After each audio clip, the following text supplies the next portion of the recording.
बाल विकास विषय में हम मीडिया के बारे में पढ़ रहे थे, जिसमें मीडिया के नकारात्मक सकारात्मक प्रभाव जान लिए, इंटरनेट के बारे में जान लिया। अब हम कनेक्टिविटी के बारे में जानेंगे। कनेक्टिविटी और डोमेन नेम सिस्टम जो है, कनेक्टिविटी यानी इंटरनेट कोई व्यावसायिक उत्पादन न होकर ऐसी अनेक सूचनाओं का समूह है जिसका प्रयोगकर्ता अपनी आवश्यकता के अनुसार करते हैं। इसमें क्या है, समर्पित एक्सेस यानी डेडिकेटेड एक्सेस।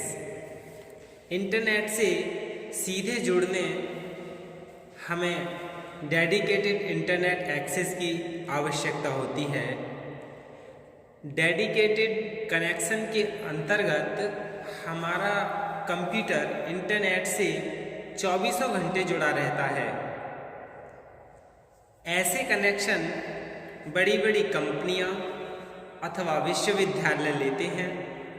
इस प्रकार की लाइंस महंगी होती हैं क्योंकि इसके लिए विशेष हार्डवेयर की आवश्यकता होती है। इसमें कम से कम एक ऐसे व्यक्ति की आवश्यकता होती है जो 24 घंटे इसकी देखरेख कर सकें।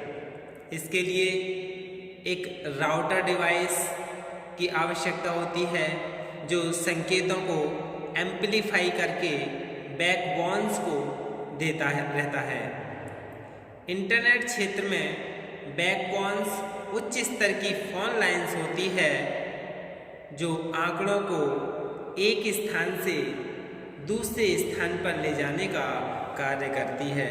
ये तो क्या था, डेडिकेटेड एक्सेस था। अब हम डायल अप एक्सेस के बारे में जानते हैं, यानी डायल अप एक्सेस क्या है। इंटरनेट से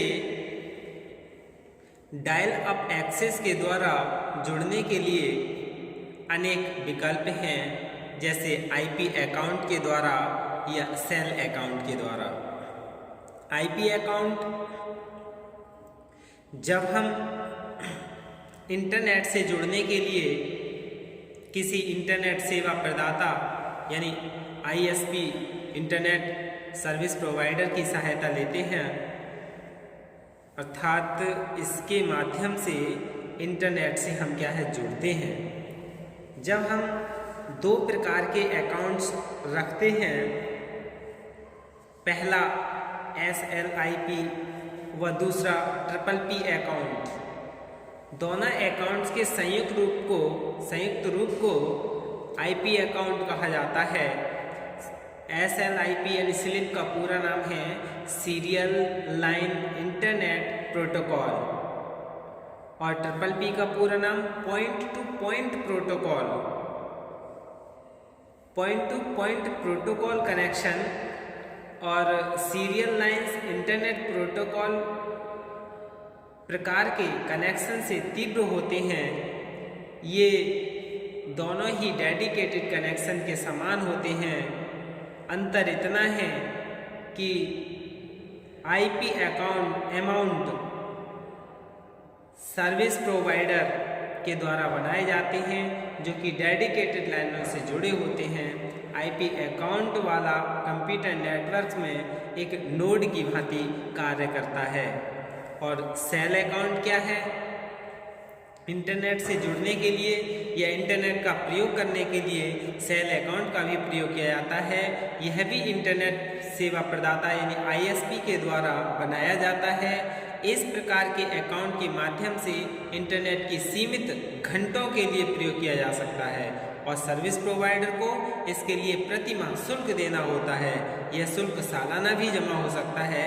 इस प्रकार के अकाउंट के द्वारा इंटरनेट के सभी फीचर्स प्रयोग किए जा सकते हैं। इसके बाद है लीज्ड लाइंस, यानी इंटरनेट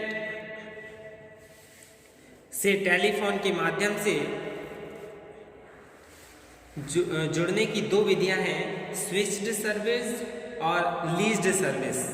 स्विच्ड सर्विस क्या है, यह एक ऐसी सेवा है जिसमें प्रयोगकर्ता को डायल अप सेवा अथवा अपने टेलीफोन के माध्यम से कनेक्शन स्थापित करना होता है। कनेक्शन स्थापित होने के बाद ही प्रयोगकर्ता सूचनाओं का आदान प्रदान कर सकता है। प्रयोगकर्ता का कंप्यूटर या मशीन दो तारों वाली केबल के माध्यम से लोकल एक्सचेंज से जुड़ा रहता है। लोकल नेटवर्क से सिग्नल या डेटा को एनालॉग रूप में प्रेषित और प्राप्त किया जाता है। इस सेवा की बैंडविड्थ कम होती है, इसलिए प्रयोगकर्ता द्वारा डेटा का आदान प्रदान करने में अधिक समय लगता है। इस प्रकार की सेवा में प्रयोगकर्ता एक साथ अधिक डेटा न तो प्रेषित कर सकता है और न ही प्राप्त कर सकता है। दूसरा क्या है? Leased line. ये क्या है? यह एक ऐसी व्यक्तिगत यानी प्राइवेट लाइन होती है जो टेलीफोन लाइन के द्वारा प्रयोगकर्ता के कंप्यूटर से जुड़ी होती है। यह टेलीफोन लाइन प्रयोगकर्ता की कंप्यूटर मशीन से 24 घंटे जुड़ी रहती है। इस सेवा के बदले में मासिक शुल्क देना होता है और प्रयोग किए गए समय का वितरण नहीं होता है। जैसे यानी लीज्ड लाइन के द्वारा इंटरनेट से जुड़ने का तात्पर्य केवल इंटरनेट से जुड़ने से है। इस लाइन के द्वारा कार्य जैसे साधारण टेलीफोन पर बातचीत करना ये नहीं हो सकता है। लीज्ड लाइन के द्वारा इंटरनेट कनेक्शन लेने से इंटरनेट पर आंकड़ों के आदान प्रदान की गति अपेक्षाकृत क्या है? तीव्र हो जाती है। इसके बाद है, अब हम डोमेन नेम्स के बारे में जानेंगे। यानी डोमेन नेम क्या है? डोमेन नेम सिस्टम इंटरनेट से जुड़े प्रत्येक का एक विशेष डोमेन नाम इस रूप में होता है। जैसे एक एग्जाम्पल रूप में देख लें, www.name.com। यह वास्तव में इस कंप्यूटर का क्या है? पता होता है। पते की यह प्रणाली डोमेन नेम प्रणाली कहलाती है। यानी पते की जो प्रणाली है, एड्रेस की जो प्रणाली है, वो डोमेन नेम प्रणाली कहलाती है। प्रत्येक डोमेन नाम के न्यूनतम 2 भाग होते हैं जो बिंदु द्वारा विभक्त होते हैं। आईपी एड्रेस मुख्यतः 3 प्रकार के होते हैं। इनको क्लास ए, क्लास बी और क्लास सी में विभक्त किया जाता है। आईपी एड्रेस 4 यानी आईपी एड्रेस जो है 4 संख्या के मध्य बिंदु लगाकर लिखा जाता है। जैसे ये जो लिखा है 192.2.200.10। आईपी एड्रेस में 0 से लेकर 225 तक की सभी संख्याओं का प्रयोग किया जा सकता है। यह आईपी एड्रेस हमें इंटरनेट सोसाइटी अथवा भारत में BMNL से प्राप्त होता है। आईपी एड्रेस की संख्या याद रखना कठिन होता है, और कठिन होता ही है क्योंकि संख्या है। इस कठिनाई को ध्यान में रखते हुए यह निश्चय किया गया है कि प्रत्येक आईपी एड्रेस को कोई नाम प्रदान किया जाए ताकि उन्हें याद रखने में सफलता हो। प्रत्येक कंप्यूटर के लिए एक अलग आईपी एड्रेस तो स्थिर है, लेकिन कुछ नाम कुछ भी हो सकता है। जैसे इंटरनेट का विकास होता गया, वैसे वैसे हजारों लाखों कंप्यूटर आपस में जुड़ने चले गए और कंप्यूटर के नाम और आईपी एड्रेस को होस्ट फाइल में रखना कठिन होता चला गया। इस कठिनाई को दूर करने के लिए डोमेन नेम सेवा यानी DNS डोमेन नेम सर्विस का प्रादुर्भाव हुआ, जरूरत हुई। ये DNS एक प्रकार के बड़े कंप्यूटर्स हैं जिनका कार्य इंटरनेट के आईपी एड्रेस की जानकारी रखना है। यह डोमेन नाम सेवा समूचे विश्व में अनेक कंप्यूटर्स पर बटी हुई है और इसमें निरंतर विस्तार हो रहा है। इंटरनेट के विस्तार को देखते हुए इंटरनेट के विकास के लिए बनाई गई इंटरनेट सोसाइटी ने सभी कंप्यूटर्स को 8 श्रेणियों में बांटा है। ये 8 विशिष्ट श्रेणियां उच्च स्तरीय इंटरनेट डोमेन कहलाती हैं। ये श्रेणियां एक दूसरे से क्या है? भिन्न होती हैं सभी तरह से।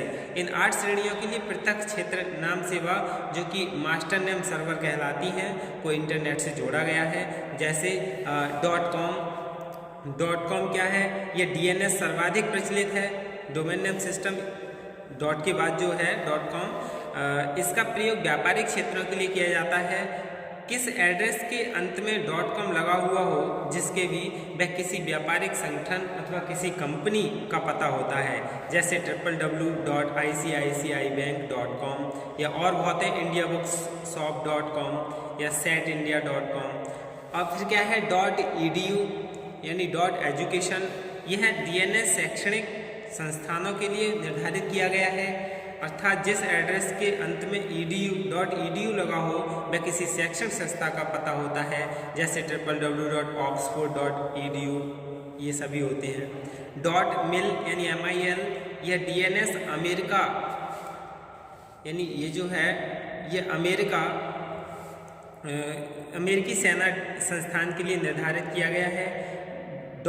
.गवर्नमेंट, यह DNS अमेरिकी सरकार के लिए निर्धारित किया गया है। इस डोमेन के अंतर्गत अमेरिकी सरकार के मंत्रालय को सम्मिलित किया गया है, जैसे www.nasa.gov.org, यह DNS किसी ऐसे संगठन के लिए निर्धारित किया गया है जो व्यापारिक क्षेत्र में नहीं है। जिस एड्रेस के अंत में .org लगा हो तो वह एड्रेस एक ऐसे संगठन का होता है जो व्यापारिक कार्य नहीं करते, जैसे www. कुछ भी ले लें ILO.org।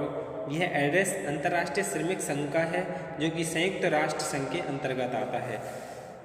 इसके बाद .net, यह DNS नेटवर्क के लिए निर्धारित किया गया है। जिस एड्रेस के अंत में .net लगा हुआ हो तो वह एड्रेस किसी नेटवर्क का होता है, जैसे www.internic.net या domain.net। .int, यह DNS अंतर्राष्ट्रीय संगठनों के लिए निर्धारित है। यह DNS सामान्यतः 2 अक्षरों में प्रयोग किया जाता है, जैसे .in भारत के लिए, .uk ब्रिटेन के लिए, .au ऑस्ट्रेलिया के लिए, ये सभी अलग अलग होते हैं। इसलिए यदि एड्रेस में 2 अक्षरों का कोई एड्रेस देखें तो वह समझ लेना चाहिए कि वह किसी राष्ट्र विशेष का डोमेन है। इंडिया के लिए सिर्फ .in का प्रयोग किया जाता है। ये सभी 8 DNS पर अब इतना अधिक बोझ बढ़ गया है कि 8 DNS कंप्यूटर्स अपने द्वारा नए नाम रखने में असमर्थ हो जाएंगे, तो इसलिए क्या है और नए नाम बनाए गए हैं, जैसे .firm है, .store है, .wave है, .arts है, .rec यानी रिक्रिएशन मनोरंजन के लिए, .info यानी सूचना के लिए है, .nom यानी ये अलग अलग नाम नॉमिनेचर के अंतर्गत स्वयं को परिचित कराना चाहते हैं। तो इस तरीके से क्या है इनका विस्तार कर दिया गया है ताकि इन 8 जो DNS हैं इन पर बोझ ना हो। धन्यवाद।